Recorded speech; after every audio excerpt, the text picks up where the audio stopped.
Hej alle sammen, det er din vært Flamingo. Velkommen til episode 1 om diger. I dag skal vi høre om diger med 3 piger fra 6. klasse. De har projektduer her om diger med verdensmål 14 og 15. Vil I introducere jer selv? Det kan vi da godt. Jeg hedder Chili. Jeg går i 6. klasse på Kikkemangs Privatskole og er 12 år. Jeg hedder Ellen. Jeg er 12 år. Jeg går på Kikkemangs Privatskole i 6. klasse. Jeg hedder Lille. Jeg går i 6. klasse på Kikkemangs Privatskole. Nå, nu ved vi, hvad I hedder. Ved I så, hvad man bruger diger til? Man bruger diger til at holde overfladen sikker over for oversvømmelser. Ved I så, hvordan man laver diger? De kan være allerede bygget, eller man kan selv bygge dem ud af jord, sten eller sand. Hvorfor byggede man den? Man byggede dem 4 gange, var ude i 1300-tallet. Og siden der har været nogle flere ud, for eksempel i 1634, hvor vandet kom op over 6 meter. Heldigvis er vores stier nu i dag 7 meter høje. Men der kom oversvømmelse ind i kirker og i byen i Ribe især blev hårdt ramt. Hvor lang er den dige ved Vadehavet i alt? Den dige ved Vadehavet er 500 km i alt, og den er fra Esbjerg til Holland.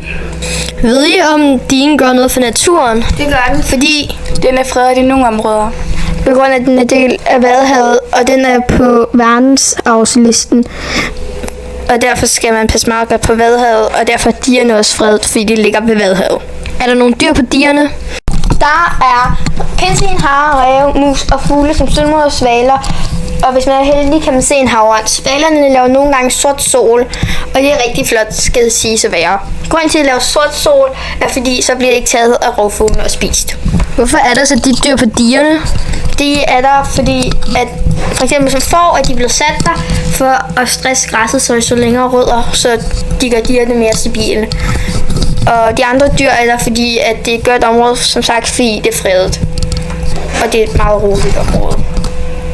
Hvorfor falder digerne ikke sammen? Det gør det, fordi at når bølgerne kommer, bliver de sænket af farten, fordi at de går lodret, at de ikke går lodret op, fordi nu er de sådan lidt mere skråt op. Og det er også derfor, at formerne kan være der, fordi de går skråt op og stresser græs, så det så rødder, som jeg har sagt. Og det gør dermed, at de bliver mere stabile. Har I nu set en dige? Ved Vadehavscenteret. Så vi diger. Var det sjovt derovre? Det er fint nok. Tak, piger. Nej, hvor var det spændende. Det vil jeg gerne høre mere om. Hør med i morgen kl. 7 aften på TV2 i episode 2.